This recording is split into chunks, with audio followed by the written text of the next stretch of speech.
Hello my all friends, good morning to all of you.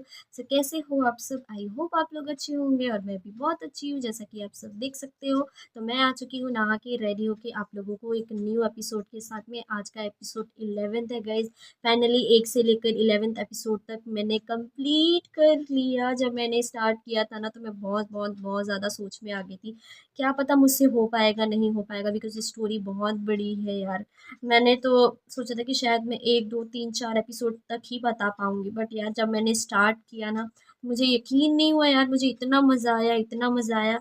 अब मेरी habit बन चुकी है इस स्टोरी को आप लोगों के साथ शेयर करने के लिए, and very very very very I am very happy कि मैं आप लोगों के साथ 1 से लेकर 11th एपिसोड तक शेयर मैंने किया स्टोरी। मुझे बहुत ज़्यादा मज़ा आया आप लोगों के साथ शेयर करके, एंड मैं बहुत जल्दी आप लोगों के लिए एक और नई स्टोरी लेके आने वाली हूँ।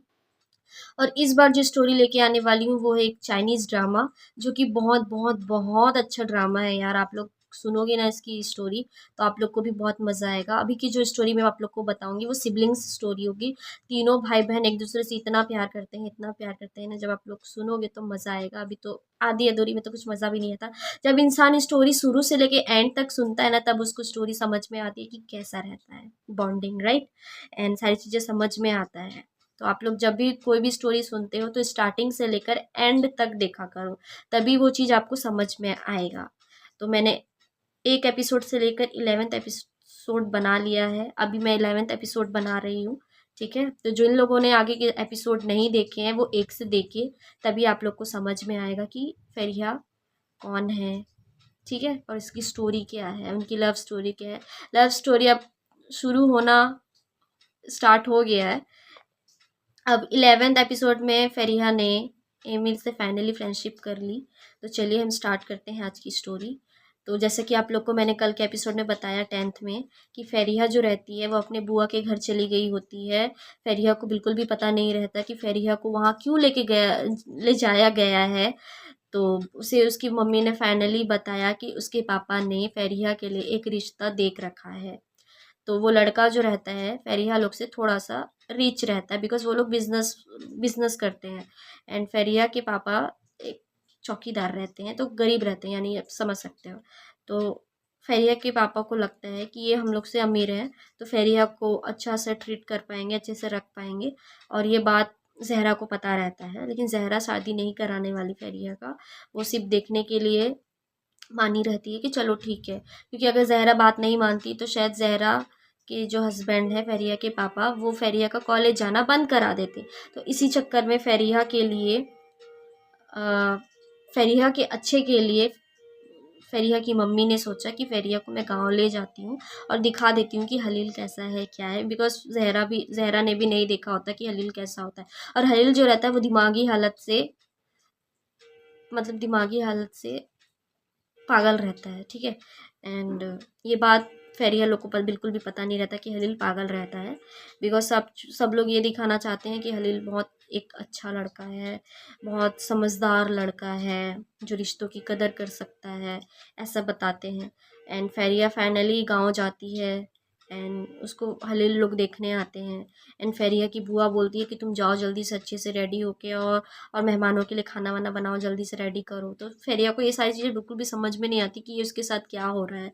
तो फिर फेरिया अपनी मम्मी से जाके पूछती है कि मम्मी बुआ को हो क्या गया है, वो मुझे रेडी होने के लिए बोल रही है, मुझे मेहमानों के लिए खाना बनाने के लिए बोल रही है। मैं क्यों खाना बनाऊँ, मैं तो खुद यहाँ इनकी मेहमान बन के आई हूँ। तो उसकी मम्मी समझाती है कि तुम्हारी बुआ जैसे जैसे बोल रही है तुम जाओ और करो। तो फिर फरीहा जाती है एंड वो वैसे ही करती है जैसा उसकी मम्मी बोलती है, बिकॉज फरीहा अपनी मम्मी की बात ज़्यादा मानती है, अपने पापा की बात उतना नहीं मानती है। बिकॉज वो अपने पापा से उतना बात नहीं करती, चुप चुप रहती है, और उसकी मम्मी के साथ ज़्यादा फ्रेंडली है, तो वो सारी चीज़ें अपनी मम्मी के साथ शेयर करती है। तो फिर उसकी मम्मी ने समझाया तुम्हें लड़के वाले देखने आ रहे हैं। तो फरिया शौक हो जाती है, वो क्यों क्यों आ रहे हैं मुझे देखने, मुझे तो अभी शादी ही नहीं करनी, नहीं अभी तो मैं बच्ची हूँ, अभी अभी तो मेरा मेरा कॉलेज स्टार्ट हुआ है, मुझे कॉलेज में जाना है, पढ़ाई करनी है, और मैंने अभी फर्स्ट ईयर भी कंप्लीट नहीं किया है, और ये सारी चीज़ें अचानक से क्यों आप लोग मेरे साथ करवा रहे हो, क्यों आप लोगों को इतनी जल्दी मची हुई है मेरी शादी की, मुझे शादी नहीं करनी है, आप लोग क्यों इतनी हड़बड़ी कर रहे हो। तो उसकी मम्मी उसे बहुत डांटती है इतनी ज़्यादा बात करने से अच्छा है कि तुम यहाँ से जाओ, जल्दी रेडी होके आओ। फिर फ़रिया कुछ नहीं बोलती, वो चली जाती है। और फिर उसके बाद जब फ़रिया रेडी होके आती है तो फ़रिया की मम्मी बोलती है कि फ़रिया मेरी बेटी आज कितनी सुंदर लग रही है। तो फ़रिया बहुत गुस्से में रहती है। तो फ़रिया को फिर उसकी मम्मी समझाती है, बेटा जैसे जैसे मैं तुमको बोल रही हूँ तुम वैसा वैसा करो, मैं ये शादी होने नहीं दूंगी, ये सिर्फ एक नाटक है, तुमको सिर्फ मेरी बात माननी है, जो मैं बोल रही हूँ वैसे ही करना है।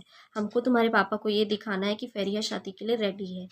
अगर तुम ऐसा नहीं करोगी तो वो तुम्हारा कॉलेज जाना बंद करा देंगे। तो अगर तुम चाहती हो तुम्हारा कॉलेज बंद हो जाए तो तुम शादी मत करो। अगर तुमको कॉलेज जाना है तो तुमको शादी के लिए हाँ बोलना ही पड़ेगा। तो फ़रिया डर के हाँ बोल देती है। लेकिन शादी फ़रिया की हलील से बिल्कुल भी नहीं होती। स्टार्टिंग में भले उसके लिए रिश्ता देखा गया होता है, लेकिन जब एंडिंग में जो शादी होती है ना, वो एमिर के साथ ही होती है फ़रिया की शादी।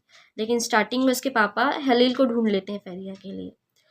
तो फिर उसके बाद रिश्ता देखने के बाद हलील को ये लगता है कि सही में फ़रिया हलील से शादी करेगी, क्योंकि जैसे कि मैंने बताया कि दिमागी हालत से वो पागल रहता है। तो हलील बहुत कुछ सोच लिया होता है फ़रिया के बारे में, और अपनी मम्मी को जाके बोलता है कि मैं शादी करूँगा तो फ़रिया से करूँगा, वरना मैं किसी से नहीं करूँगा। तो उसकी मम्मी को भी लालच रहता है फ़रिया का, कि उसको ये लगता है कि फ़रिया जब जॉब करेगी, पैसा कमाएगी तो हमें देगी, ऐसा लगता है हमको। तो फ़रिया की मम्मी ने बोल दिया रहता है हाँ, हाँ, हाँ, बस ऐसे ही नॉर्मली हाँ बोल दिया रहता है। और फिर वो लोग चले जाते हैं। फ़रिया लोग भी फिर पैकिंग वैकिंग करते हैं शहर आने के लिए।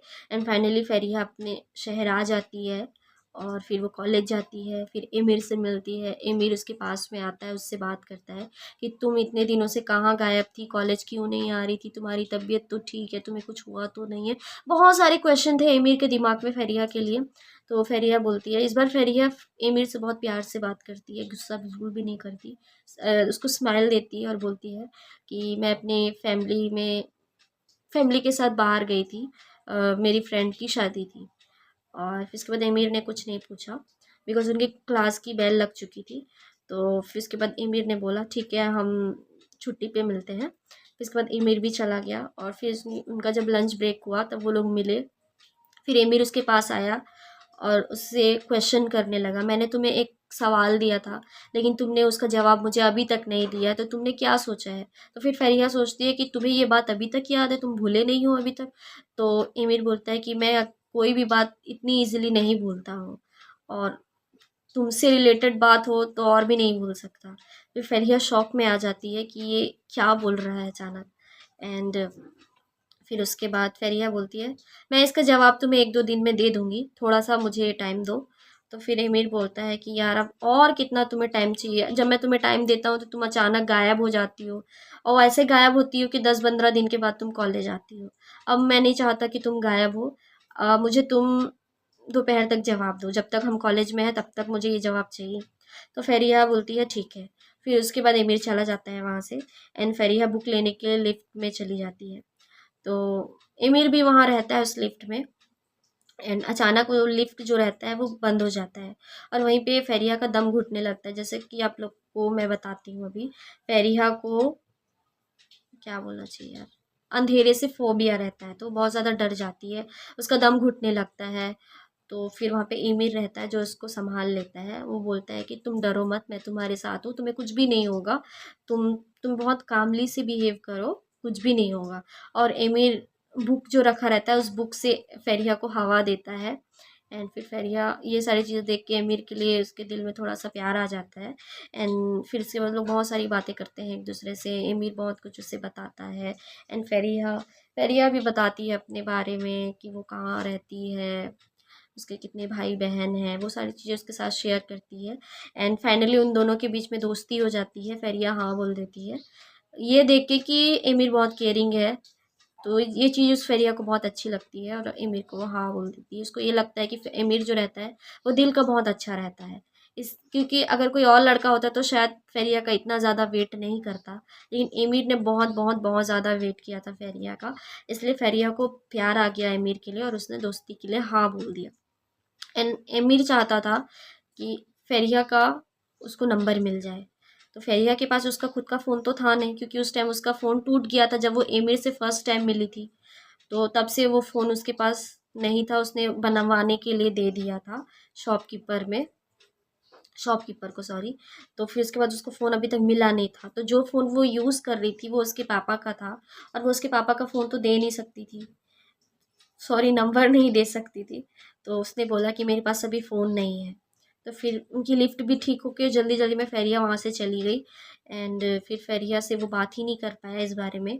तो फिर उसके बाद दूसरे दिन जब वो कॉलेज आती है, तो फिर एमिर एमिर उसके लिए बुके, चॉकलेट सब कुछ लेके आया होता है उसको देने के लिए, थैंक यू बोलने के लिए कि उसने उसके सवालों का जवाब दिया।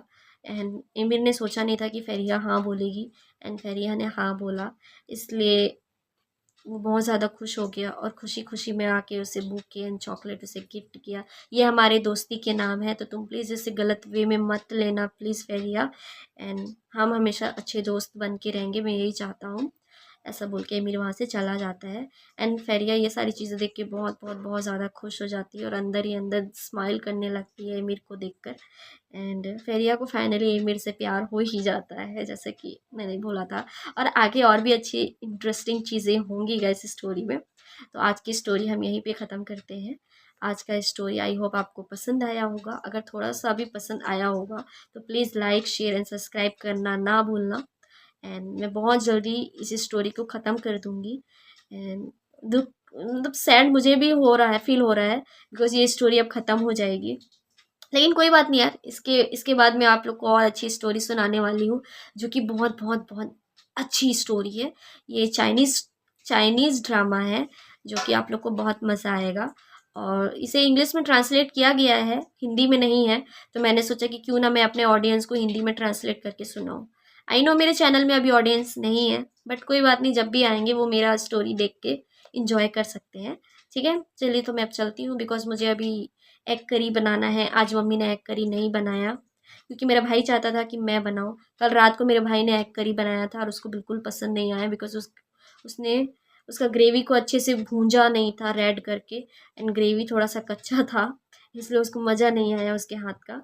तो वो चाहता है कि आज मैं बनाऊँ उसके लिए एग करी, तो अब मुझे जाना पड़ेगा। वैसे तो मैं सुबह बना देती, लेकिन मुझे अपना वीडियो बनाना रहता है, इसलिए मैं जल्दी से नहाई, रेडी हुई, एंड मैं अभी अपना वीडियो बना रही हूँ। फिर अभी मुझे इसको एडिटिंग करना है, इसके बाद मैं पोस्ट करूँगी, तो इसी में सारा टाइम मेरा चला जाएगा। लेकिन मैं सोचती हूँ कि मैं एडिटिंग बाद में करूँगी, बिकॉज़ एडिटिंग में बहुत ज़्यादा टाइम जाता है। तो मैं चाहती हूँ कि मैं अभी पहले सब सब्ज़ी बना लूँ, फिर उसके बाद मैं फ्री हो जाऊँगी तो आराम से एडिटिंग करूँगी। तो चलिए गाइस, आज की स्टोरी को हम यहीं ख़त्म करते हैं। 1 से लेकर 11th एपिसोड फाइनली कंप्लीट हो चुका है। आप लोग जाइए, एन्जॉय कीजिए और अच्छे से रहिए, अपना ख़्याल रखिएगा। और अगर आपको थोड़ा बहुत भी मेरा वीडियो अच्छा लगा, आप देख रहे हो, आपको कौन-सा पार्ट स्टोरी का अच्छा लगा, प्लीज़ मुझे कमेंट करके बताना। और अगर आपके पास कोई अच्छी-सी स्टोरी होगी तो मुझे कमेंट करना, मैं अपने ब्लॉग के ज़रिए आप लोग का आपका स्टोरी शेयर करूँगी, ठीक है? बाय-बाय। आप लोग अच्छे से रहिए, अपना ख्याल रखिएगा, and thank you for watching, and bye bye.